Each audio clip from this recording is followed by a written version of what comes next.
প্রতি বছরই বৈশাখের শুরুতেই কখনো মৃদু থেকে মাঝারি আবার কখনো তীব্র তাপদাহ বয়ে যায় চুয়াডাঙ্গায়। তবে এবারের গরমের তীব্রতা যেন আরও রুদ্ররূপে হাজির হয়েছে সীমান্তবর্তী এই জেলার মানুষের কাছে। এ যেন মরুর উষ্ণতা। প্রতিদিনই আগের রেকর্ড ভেঙে নতুন করে গরমের রেকর্ড গড়ছে এই জেলা, যার প্রভাবে কুলিয়ে উঠতে পারছে না প্রাণীকুল। চুয়াডাঙ্গাতে যে এত রোদ পড়ছে, ঠান্ডা পানি খাচ্ছি, খেয়ে কোনো কাজ হচ্ছে না। শরীর শুকিয়ে যাচ্ছে, গা হাত পা চিনচিন করছে, সব জ্বলে পুড়ে যাচ্ছে, আর প্রচন্ড গলা পিপাসা লাগছে। গরমে একদম খালি ছাতা ছাড়া বের হওয়া খুবই কষ্টের দুরূহ ব্যাপার। বৃষ্টি তো নাই। এপ্রিলের শুরু থেকে চুয়াডাঙ্গার ওপর দিয়ে বয়ে যাচ্ছে মাঝারি থেকে অতি তীব্র তাপপ্রবাহ। শুধু চলতি বছর নয়, আবহাওয়া অফিস বলছে গত বছরও টানা কয়েকদিন সর্বোচ্চ তাপমাত্রা রেকর্ড করা হয়েছিল এই জেলায়। তথ্য বলছে গত 10 বছরের মধ্যে সর্বোচ্চ তাপমাত্রা ছিল 2014 সালের 21 মে।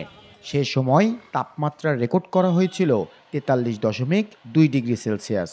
তবে এবছর সেসব রেকর্ড ভেঙেছে তাপমাত্রার পারদ।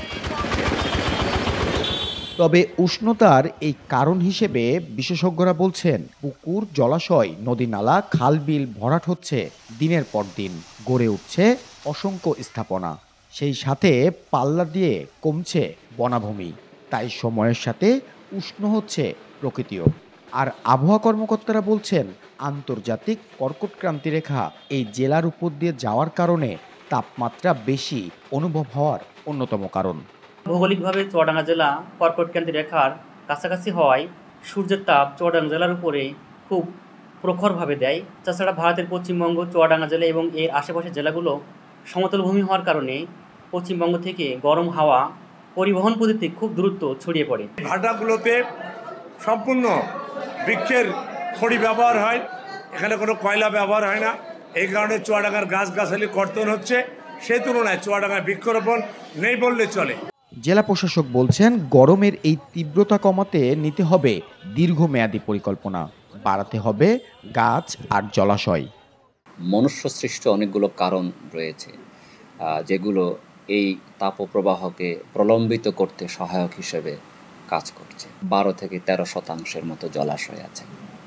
এটি যদি আরও বেশি পরিমাণে থাকতো তাহলে পানির যে একটা ন্যাচারাল হিলিং সিস্টেম আছে সেটি কিনে কাজ করত।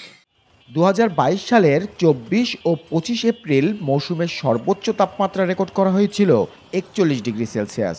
আর 2023 সালের 19 ও 20 এপ্রিল রেকর্ড করা হয়েছিল 42.8 ডিগ্রি সেলসিয়াস।